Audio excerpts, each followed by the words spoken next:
दोस्तों, मौत एक ऐसा अटल सत्य है जिसे कभी टाला नहीं जा सकता। इस पूरी दुनिया की सारी बातें झूठी हो सकती हैं, लेकिन इस सच्चाई को कोई भी झुठला नहीं सकता है कि जो इंसान इस दुनिया में जन्म लिया है, उसे एक न एक दिन इस दुनिया को छोड़कर जाना ही होगा। लेकिन सबसे ज़्यादा तकलीफ़ किसी व्यक्ति को तब होती है जब कोई अपना समय से पहले या फिर बेवजह ही इस दुनिया को छोड़कर चला जाता है, जिसका अफसोस पूरी ज़िंदगी भर होता है। आज की कहानी में भी बिल्कुल ऐसा ही होता है, जिसकी वजह से दो लड़के हमेशा के लिए इस दुनिया से गुजर जाते हैं। लेकिन जब इसकी सच्चाई लोगों को पता चलता है तो हर किसी के पैरों तले से ज़मीन खिसक जाती है। नमस्कार, प्रणाम, मैं आपका भाई, आपका दोस्त अभय, और आप देख रहे हैं द कीप क्राइम। दोस्तों, आज की जो सच्ची कहानी मैं आपको सुनाने जा रहा हूँ, दरअसल ये सच्ची कहानी है पंजाब प्रदेश के लुधियाना ज़िले की। इसी लुधियाना ज़िले का एक थाना है डाबा थाना क्षेत्र के अंतर्गत एक कॉलोनी है गगन नगर, और इसी कॉलोनी का रहने वाला है गुलशन गुप्ता, जिसकी उम्र है लगभग 24 साल के आसपास। गुलशन जो एक प्राइवेट कंपनी में नौकरी करता है और ठीक ठाक पैसे भी कमाता है। गुलशन की मां का नाम है सोनी गुप्ता। गुलशन के पिता कुछ साल पहले इस दुनिया को छोड़कर गुजर गए हैं। ये बात है 16 सितंबर 2023 की शाम के लगभग 7 बजे के आसपास, जब गुलशन अपनी नौकरी करके अपने घर आता है और अपना फ़ोन देखने लगता है, तो पता चलता है कि उसके फ़ोन पर एक नंबर से लगातार 3 बार मिस कॉल आई है। दरअसल वो नंबर किसी और का नहीं बल्कि राहुल का है। राहुल, जिसकी उम्र है लगभग 24 साल के आसपास। राहुल कोई और नहीं बल्कि गुलशन का ही जिगरी दोस्त है, जो कि गगन नगर का ही रहने वाला है। गुलशन जब राहुल को पलट कर फ़ोन करता है तो राहुल गुलशन से कहता है कि दरअसल हम दोनों को एक साथ कहीं जाना है, इसलिए तुम तुरंत ही मेरे घर पर आ जाओ। इस पर गुलशन अपनी मां सोनी से कहता है कि मैं राहुल के घर जा रहा हूँ, कुछ देर बाद वापस आ जाऊँगा। गुलशन अपनी मोटरसाइकिल से राहुल के घर पर पहुंच जाता है। राहुल के घर पर थोड़ी देर बैठकर गुलशन और राहुल बातचीत करते हैं। उसके बाद राहुल के घर पर गुलशन अपनी बाइक छोड़ देता है और राहुल अपनी सफ़ेद कलर की स्कूटी पर गुलशन को बैठाकर अपने घर से निकल जाता है। राहुल के पिता का नाम है सूरज सिंह। राहुल अपने घर वालों से कहता है कि हम दोनों बाहर जा रहे हैं, थोड़ी देर बाद लौट आएंगे। लगभग 9 बजे के आसपास गुलशन और राहुल एक साथ निकलते हैं, लेकिन रात के लगभग 12 बज जाते हैं, दोनों घर वापस नहीं आते हैं। तो राहुल के पिता सूरज सिंह राहुल को फ़ोन करते हैं, लेकिन अब राहुल का नंबर स्विच ऑफ आने लगता है। इसके बाद सूरज सिंह गुलशन के नंबर पर फ़ोन करते हैं, लेकिन गुलशन का नंबर भी स्विच ऑफ आने लगता है। सूरज बार बार दोनों के नंबर पर फ़ोन करते हैं, लेकिन दोनों का नंबर स्विच ऑफ ही रहता है। इसके बाद राहुल के पिता राहुल को जानने वाले जितने भी लोग हैं, सबके पास फ़ोन करते हैं और अपने बेटे राहुल और गुलशन के बारे में पूछताछ करते हैं, लेकिन इसके बावजूद राहुल और गुलशन का कहीं कुछ भी पता नहीं चलता है। गुलशन की मां सोनी गुप्ता और सूरज सिंह दोनों हर जगह गुलशन और राहुल की तलाश करते हैं। देखते ही देखते पूरी रात गुजर जाती है, लेकिन अगली सुबह तक ना तो दोनों का कुछ पता चलता है और ना ही दोनों का फ़ोन ऑन ही होता है। इसलिए 17 सितंबर 2023 की सुबह के 8 बजे के आसपास सूरज सिंह और सोनी गुप्ता नज़दीकी डाबा थाने में जाते हैं और गुलशन और राहुल दोनों की गुमशुदगी की रिपोर्ट दर्ज करवा देते हैं। पुलिस भी दोनों की हर जगह तलाश करना शुरू करती है। अभी पुलिस राहुल और गुलशन की तलाश कर ही रही होती है कि इसी बीच सूरज सिंह के पास एक व्यक्ति फ़ोन करता है और कहता है कि डिब्बा रोड के पास कूड़ा डंप स्थान के पास राहुल की स्कूटी और उसका फ़ोन पड़ा हुआ है। जैसे ही फ़ोन करने वाला व्यक्ति इस तरह की बातें सूरज सिंह से कहता है, तो सूरज तुरंत ही इस बात की जानकारी पुलिस वालों को देते हैं। पुलिस सूरज और सोनी को लेकर घटनास्थल पर पहुंचती है तो देखती है कि वाकई में वहां पर राहुल की स्कूटी और उसका फ़ोन पड़ा हुआ है, जो कि स्विच ऑफ है। सूरज सिंह पुलिस वालों से कहते हैं कि साहब, ये फ़ोन और ये स्कूटी दोनों मेरे बेटे का है। जैसे ही पुलिस राहुल का फ़ोन ऑन करती है तो फ़ोन ऑन हो जाता है। इसके बाद पुलिस राहुल के फ़ोन की कॉल हिस्ट्री को चेक करती है, तो पता चलता है कि राहुल एक नंबर पर आखिरी बार बातचीत किया था, क्योंकि उस नंबर से एक दिन पहले भी राहुल के पास 3 बार फ़ोन आया था। जैसे ही पुलिस उस नंबर पर फ़ोन करती है तो घंटी भी जाती है और एक व्यक्ति फ़ोन भी उठाता है। पुलिस जब उस लड़के से उसका नाम पूछती है तो वो लड़का अपना नाम अमर यादव बताता है।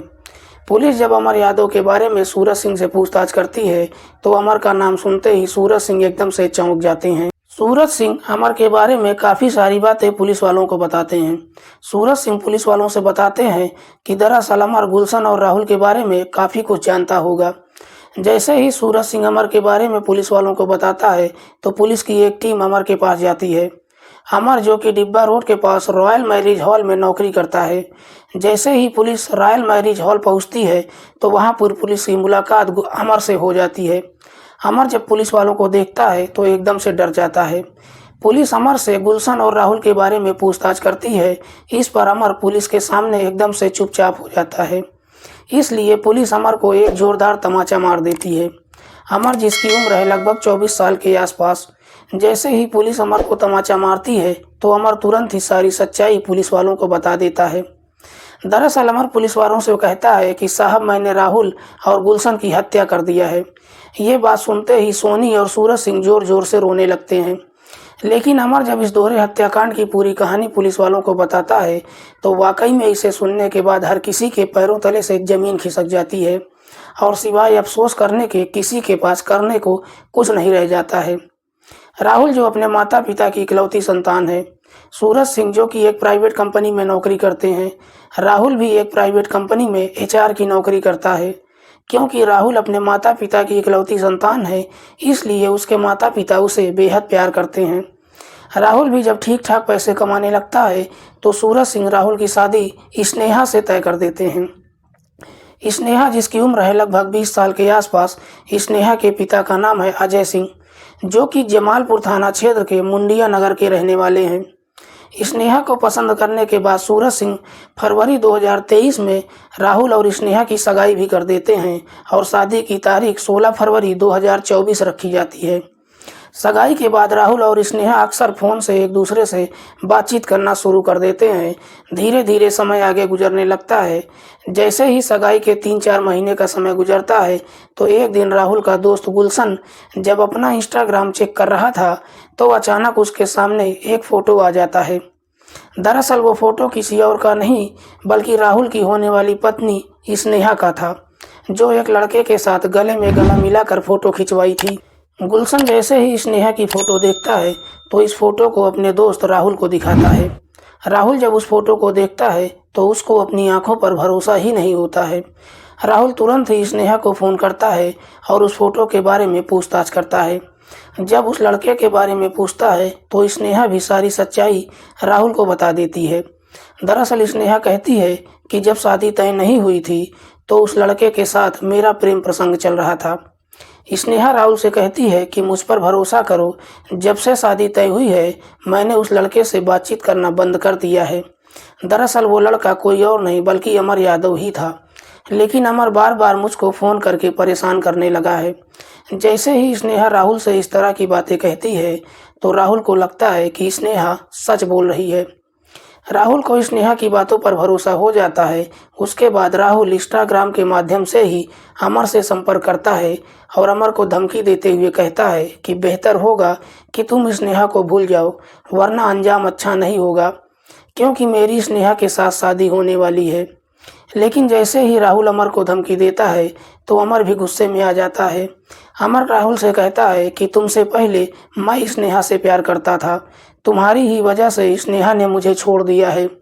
तुम्हारे लिए बेहतर ये होगा कि तुम स्नेहा को छोड़ दो, वरना याद रखना स्नेहा की मोहब्बत में मैं इस हद तक जा सकता हूँ जिसका अंदाज़ा शायद मुझको भी नहीं है। लेकिन अमर की धमकी को राहुल काफ़ी हल्की में लेता है। साथ ही साथ अमर के बारे में राहुल अपने पिता सूरज सिंह से भी बता देता है। सूरज सिंह भी अमर की धमकी को ज़्यादा तवज्जो नहीं देते हैं और राहुल को समझाते हुए कहते हैं, एक बार तुम्हारी शादी हो गई तो अमर सब कुछ भूल जाएगा। अमर, जो कि बिहार के दरभंगा जिला का रहने वाला है, कुछ साल पहले नौकरी की तलाश करने लुधियाना आया था और रॉयल मैरिज हॉल में नौकरी करने लगता है। दरअसल ये रॉयल मैरिज हॉल पुलिस के एक DCP का है, जो कि उत्तर प्रदेश में नौकरी करते हैं। अमर भी अपना धाक DCP के जैसा ही जमाने लगता है। अमर कई बिगड़े हुए लड़कों का साथ दोस्ती भी कर लेता है और अमर उन्हीं लड़कों के साथ साथ कई तरह के गैर कानूनी काम को भी करने लगता है। राहुल को काफ़ी समझाने के बावजूद भी अमर स्नेहा के पास फ़ोन करना बंद नहीं करता है और राहुल की बात नहीं मानता है। तो राहुल एक दिन उसको फिर से फ़ोन करके धमकी देता है। लेकिन राहुल जब अमर को दोबारा धमकी देता है तो अमर काफ़ी गुस्से में आ जाता है और अमर उसी दिन तय कर लेता है कि जब तक राहुल को इस दुनिया से हटा नहीं दूंगा तब तक स्नेहा मेरी नहीं हो सकती है। अमर राहुल को इस दुनिया से हटाने के लिए एक षड्यंत्र बनाता है और अपने षड्यंत्र में अपने 4 दोस्तों को भी शामिल कर लेता है, जिनके नाम है अनिकेत, अभिषेक, सनोज और गोलू।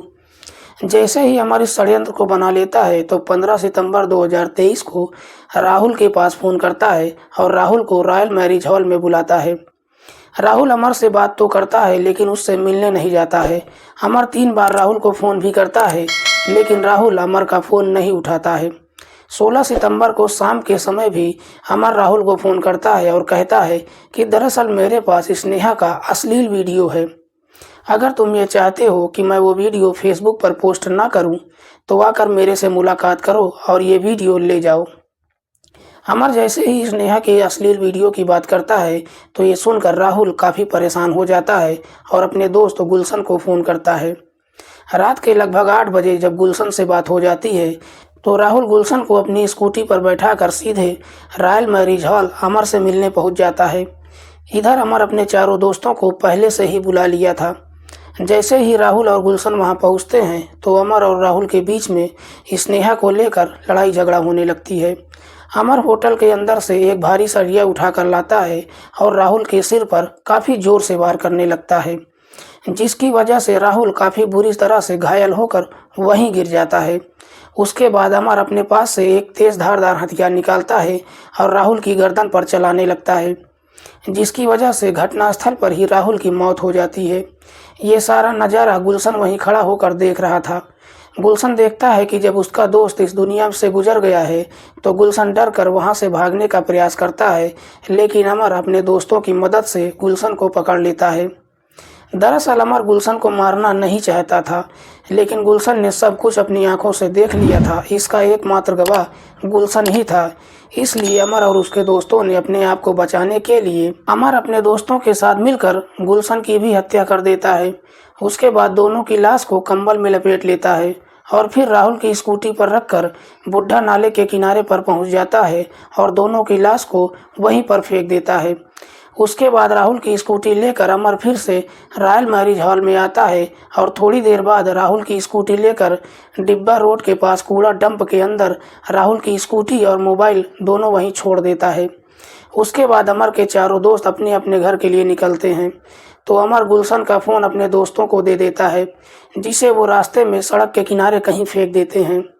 अमर जब पुलिस को ये पूरी कहानी बताता है तो पुलिस अमर की बताई हुई जगह पर जाती है और दोनों की लाश को बरामद कर लेती है। दोनों की लाश को देखकर सूरज सिंह और सोनी गुप्ता जोर जोर से रोने लगते हैं, क्योंकि उनका इकलौता बेटा इस दुनिया को छोड़कर गुजर गया है। पुलिस सूरज सिंह की तहरीर पर मुकदमा दर्ज करती है और 5 आरोपियों को गंभीर धाराओं में जेल भेज देती है। दोस्तों, आज की कहानी सुनाने का उद्देश्य किसी को परेशान करना नहीं है, किसी की भावनाओं को आहत करना नहीं है। हमारा उद्देश्य समाज में हो रहे अपराध के प्रति आपको जागरूक करना है। मिलते हैं किसी और सच्ची कहानी के साथ, तब तक के लिए नमस्कार, जय हिंद।